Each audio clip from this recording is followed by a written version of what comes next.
여러분 안녕하십니까? 헬로티비 뉴스 강훈입니다. 첫 번째 소식입니다. 한탄강에 지류가 넘친 철원 지역은 말 그대로 쑥대밭이 됐습니다. 물이 빠지면서 복구 작업이 시작됐지만 계속된 비에 속도를 내지 못하고 있습니다. 더욱이 앞으로도 큰 비가 올 것으로 예보돼 주민들의 시름이 깊어지고 있습니다. 성기석 기자입니다. 냉장고부터 집안 가구까지 가재도구들이 길 곳곳에 널려 있습니다. 집안은 흘러든 토사와 흙탕물로 엉망진창이 됐습니다. 찻길과 인도는 모두 뻘받치고 공공시설에도 물이 들어차 기능이 마비됐습니다. 한탄강의 지류하천 범람으로 완전히 침수됐던 철원의 한 마을 모습입니다. 일단 침수됐던 물이 빠지면서 주민들은 복구 작업을 시작했지만 지금도 비가 계속 내리고 있어서 말 그대로 임시 복구일 뿐입니다.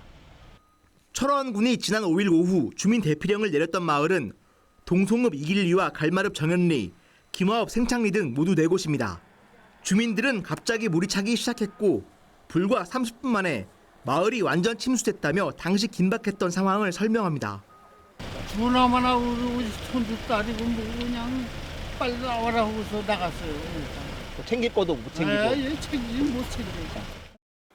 방재당국의 빠른 대처로 그나마 인명피해는 없었지만 주택 200여 채와 농경지 수십 헥타르가 물에 잠겼습니다. 이로 인해 철원에서만 395세대, 주민 740여 명이 인근 학교와 의뢰관 등으로 긴급 대피해 뜬 눈으로 밤을 지샜습니다. 물이 다 빠진 침수마을의 상황은 그야말로 쑥대밭입니다. 남은 가재도구와 옷가지를 씻어보지만 얼마나 쓸 수 있을지 한숨만 나옵니다. 계속되는 비에 장비와 인력이 피해 예방에 집중되면서 본격적인 복구는 엄두도 내기 힘든 상황입니다. 게다가 이번 비에 벌써 2번 이상 침수됐던 마을도 있어 주민 불안은 계속되고 있습니다. 처음에는 조금 작고 두 번째는 여기까지 집 반까지 다 들어갔고 그다음에 세 번째가 더 찼어요. 어제 여기가 물이 여기 찼다가 여기. 벌써 일주일째 계속되는 비에 피해 주민들의 시름이 깊어지고 있습니다. 헬로티비 뉴스 성기석입니다.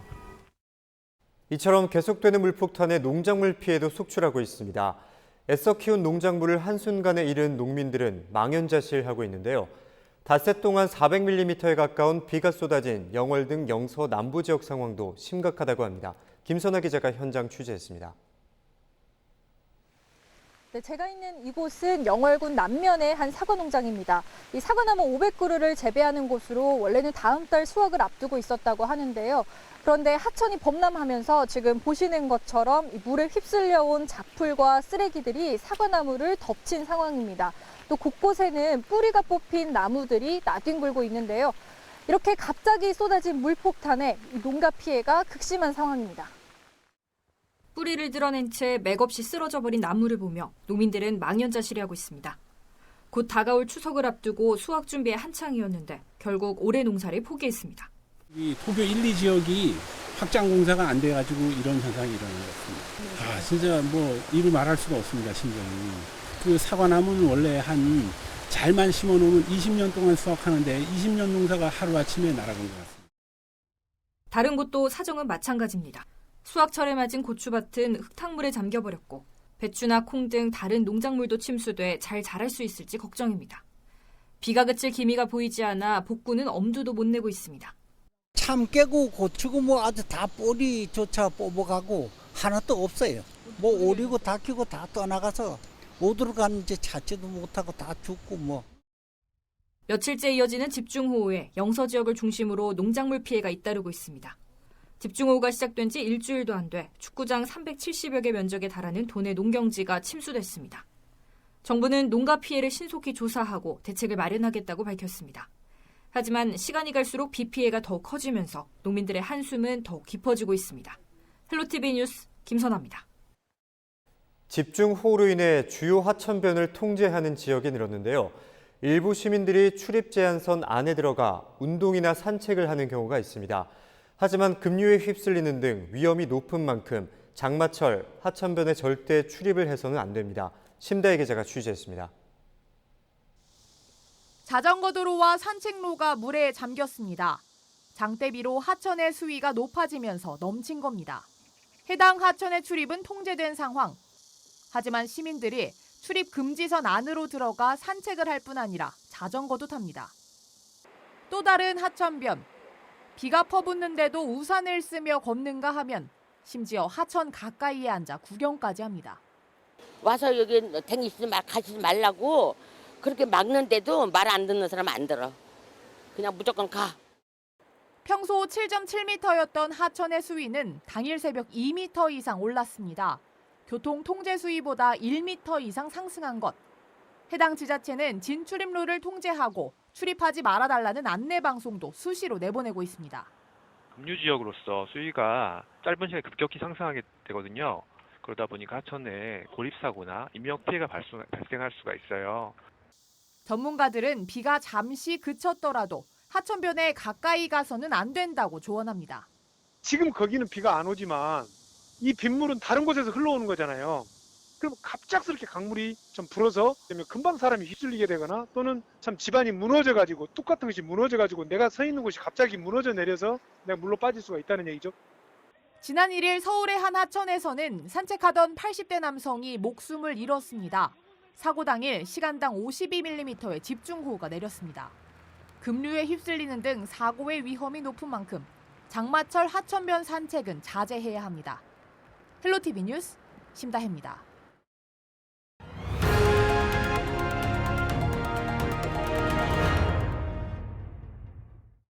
네, 기상 당국이 발표하는 예보를 보면 잘 이해가 가지 않는 부분도 많습니다. 날이 개고 해가 나는데도 며칠째 호우경보가 계속된다는 점인데요. 또 같은 영서 지역인데도 예상 강수량이 100에서 300mm, 많은 곳은 500mm에 달합니다. 적은 곳과 많은 곳이 무려 5배나 차이가 나는 겁니다. 왜 그런지 홍승현 기자가 취재했습니다. 이번 장맛비는 영서 북부 지역에 집중됐습니다. 5일 하루 동안 철원에 쏟아진 비의 양은 무려 269.5mm. 말 그대로 물폭탄이 떨어졌습니다. 반면 같은 영서 지역이지만 원주에 하루 종일 내린 비는 29.8mm가 전부였습니다. 그마저도 소나기성으로 잠깐 내렸다가 그치기를 반복했습니다. 그러나 원주에 내려진 호우경보는 지난 2일 밤 12시부터 5일 현재까지 유지되고 있습니다. 호우경보는 일반적으로 3시간 동안 90mm 이상 비가 내리거나 12시간 동안 180mm 이상의 비가 예상될 때 내려집니다. 지난 3일과 4일 이틀간 원주 지역 강수량 합계는 70mm 정도. 이 기준대로라면 호우주의보에도 해당되지 않지만 벌써 4일 넘게 호우경보가 계속되고 있는 겁니다. 전문가들도 이례적인 상황이라는 데는 공감하면서도 기상특보의 특수성을 고려해야 한다고 설명합니다. 사실은 올여름에 이렇게 호우주의보도 아니고 더 높은 단계인 호우경보가 여러 날 지속되는 경우는 저도 처음 접합니다. 호우경보라는 거는 인명피해도 줄이고 재산피해도 줄이고자 하는 그런 정보거든요. 해제했다가 또 다급하게 막 발표했다 그러면 국민들의 혼란만 더 커지기 때문에 이렇게 좀 예보가 빗나갔다라는 인식을 받더라도 유달리 강수 예보의 폭이 넓다는 점도 이번 장맛비의 특성 중 하나입니다. 4일 기준 기상청이 발표한 영서 지역 예상 강수량은 5일까지 100에서 300mm, 많은 곳 500mm 이상입니다. 통상 발표하는 예상 강수량 범위와 달리 유독 이번 장맛비에는 5배 가까이 차이 나는 것도 의문입니다. 비가 얼마나 올지 가늠하기 어려워 시민 혼란이 지속되는 상황. 기상청은 이번 장마의 특성상 예측이 어렵다고 설명합니다. 동일 시군에서도 거의 200mm 이상의 큰 차이를 보였습니다. 이렇게 큰 폭의 차이를 보이는 이유는 강수구역이 동서로 길고 남북으로 형성되어 있기 때문에 한 곳에 강한 비가 지속되는 경향을 보이면서 지형 특성으로 인해 지역 편차가 크게 나타나고 있다고 할 수 있겠습니다. 이렇다 보니 기상청은 아예 실시간 기상 레이더를 홈페이지 첫 화면에 노출시키고 있습니다. 특히 한국형 수치 예보 모델 구축을 통해 예측 정확도를 높여가겠다고 밝혔습니다. 헬로티비 뉴스 홍승현입니다. 며칠째 전국적으로 집중호우가 쏟아지면서 곳곳에서 토사 유실이나 산사태가 발생하고 있습니다. 특히 이 산사태는 순식간에 일어나기 때문에 대처하기가 사실상 어려운데요. 전문가들은 위험 징후가 보이면 즉시 대피하고 재난 문제를 반드시 확인해야 한다고 조언했습니다. 성규석 기자입니다. 가파른 야산 한쪽 면이 속절없이 무너져 내렸습니다. 시간당 100mm가 넘는 물폭탄에 약해진 집안이 버티지 못한 겁니다. 쏟아진 토사는 집 안으로 들이닥쳤고 한밤중에 잠을 자던 주민 2명이 갇혔다가 2시간 만에 무사히 구출됐습니다. 하마터면 인명피해로 이어질 뻔한 아찔한 사고였습니다. 이처럼 산사태는 일단 났다 하면 순식간에 덮치기 때문에 발생 후 대피한다는 건 사실상 불가능합니다. 미리 산사태의 위험을 인지하고 대응하는 게 무엇보다 중요합니다. 이를 위해 산림청은 산사태 정보 시스템을 운영하고 위험을 알리고 있습니다. 현재 경기도와 충청도, 강원도 북부 등 전국 30개가 넘는 지역에 산사태 경보나 주의보가 내려졌습니다. 산사태 징후를 보다 정확히 파악하고 이에 대처하기 위한 방안도 등장했습니다. 급경사지 붕괴 상황을 재현해 놓은 실험 장비입니다. 집중호우가 내리기 시작하자 경사면 아랫부분부터 토사가 붕괴되기 시작합니다. 완전히 무너지기까지 걸린 시간은 11시간. 국립재난안전연구원은 산사태 실증 시험이 대피 시스템에 큰 도움이 될 것으로 기대하고 있습니다. 신속하게 대피를 시키는 데 있어가지고 그 계측기에서 관측된 센서에 의해 가지고 어떻게 보면 좀 더 정확하게 그 붕괴 현상을 미리 감지를 해가지고 주민들이 안전하게 대피를 하는데 기여할 수 있을 것으로. 전문가들은 산사태 징후로 경사면에서 많은 양의 물이 솟고 나무가 기울어지는 현상을 꼽고 있습니다. 땅속에 지하수가 과포화됐다는 신호라는 겁니다. 또 경사지에서 돌이 굴러내리고 땅에서 우웅하는 소음이 들린다면 산사태가 이미 시작된 신호이기 때문에 즉각 대피해야 한다고 조언합니다. 시간이 지나는 따라 산림이 더 우거지게 되고 경사면 내부나 하부에 등산로나 이런 교란이 있는 지형 이런 곳에 집중호우가 발생하면은 시간이 경감에 따라서 위험도가 높아집니다. 대피는 넓은 도로 쪽이나 산에서 최대한 멀리 떨어진 곳으로 이동하는 것이 좋습니다. 또한 지자체에서 발송하는 대피 명령 문자 등을 수시로 확인하고 그에 잘 따라 움직이는 것도 피해를 줄일 수 있는 중요한 방법입니다. 헬로티비 뉴스 성기석입니다.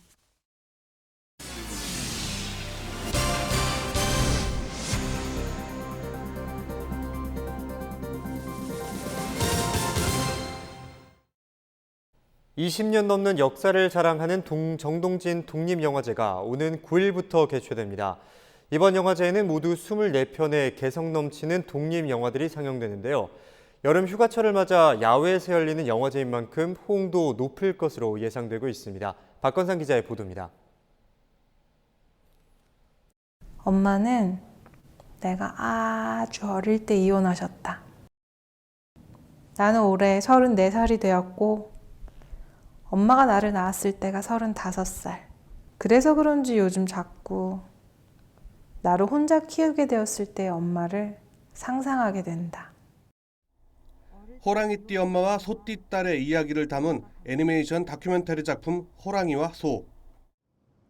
일본에서 결혼해 살고 있는 딸을 만나러 간 할머니와 마중 나온 일본인 손녀와의 이야기를 잔잔하면서 덤덤하게 그려낸 아마 늦은 여름이었을 거야.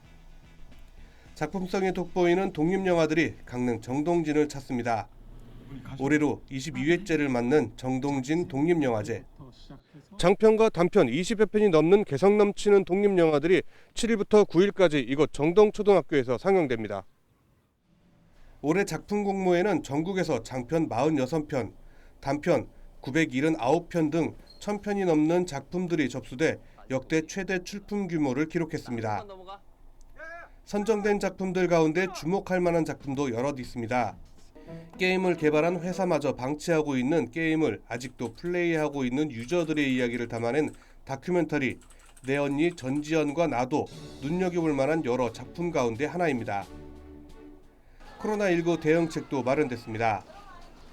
지난해에는 최대 1,500명의 관객이 찾았지만 올해는 입장객을 450명으로 제한했습니다. 이 가운데 400석은 인터넷을 통해 판매됐습니다. 그런 걱정들을 좀 안 해도 될 정도로 방역 지침을 최대한 준수하면서 관객들이 안전하게 영화제에서 상영되는 영화들을 즐길 수 있도록. 영화제 개막식 사유로는 배우 이상희 씨와 우지연 씨가 확정됐습니다. 지난 1999년 시작된 정동진 독립영화제는 국내 최초의 야외 상영 영화제로 여름 휴가철 관광객들에게 큰 호응을 얻을 것으로 기대됩니다. 헬로티비 뉴스 박건상입니다. 배추값이 폭락해서 밭을 갈아엎었다는 보도 한 번쯤 들어보신 적 있으실 겁니다. 이처럼 특정 작물의 생산량이 급증해 제가격을 받지 못하는 상황을 이른바 홍수출하라고 합니다. 그런데 최근 농촌에서는 출하 시기를 조절해 가격 경쟁력을 높이는 노력을 하고 있다고 하는데요. 이다혜 기자가 취재했습니다. 가지마다 고추가 주렁주렁 달렸습니다. 시설 하우스가 아닌 노지에서 기르는데 벌써 열매가 빨갛게 익었습니다. 다른 밭보다 한 달가량 빠른 지난 4월 모종을 심은 겁니다. 대부분의 노지 고추는 서리를 피하기 위해 5월에 모종을 심고 8월 장마 이후 수확합니다. 이 같은 일이 가능했던 건 새로운 농작물 재배 방식 때문입니다. 이제 조기 수확하려면 그만큼 가격이 올라가고 딴 집 거보다 2번은 더 딴다고 봐야 돼요. 풋고추는 지난달 초부터 직거래 등으로 이미 출하하고 있고 지금은 홍고추를 로컬푸드 직매장에 납품하고 있습니다. 장마 이후 수확하는 고추들과 경쟁을 피하다 보니 킬로그램당 5,000원으로 130% 이상 높은 가격에 거래됩니다.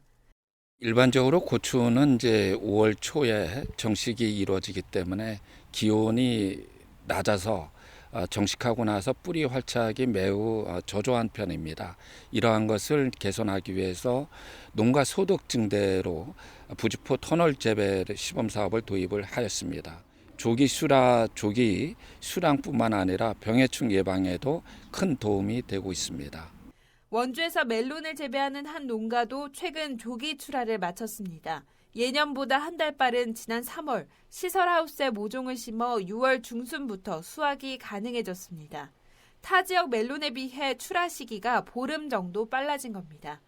덕분에 한 해 멜론을 2번 수확할 수 있는 2기작을 준비하고 있고 내년부터는 3중 비닐하우스 등 시설을 보완해 3기작까지 가능할 것으로 기대합니다. 현재 하우스 한동은 1기작밖에 안 하고 있어요. 그런데 왜 2기작을 안 하는지 저희도 후회가 돼요. 이제 한동 2기작에서 성과를 내는 거 볼 때 2기작, 1기작 다른 작목을 해야 한다는 이런 건 전혀 의미가 없고 오로지 멜론만 보고 지자체도 새 농법 기술을 농가에 이전하고 시설 비용을 지원해 농가의 부담을 낮추기로 했습니다.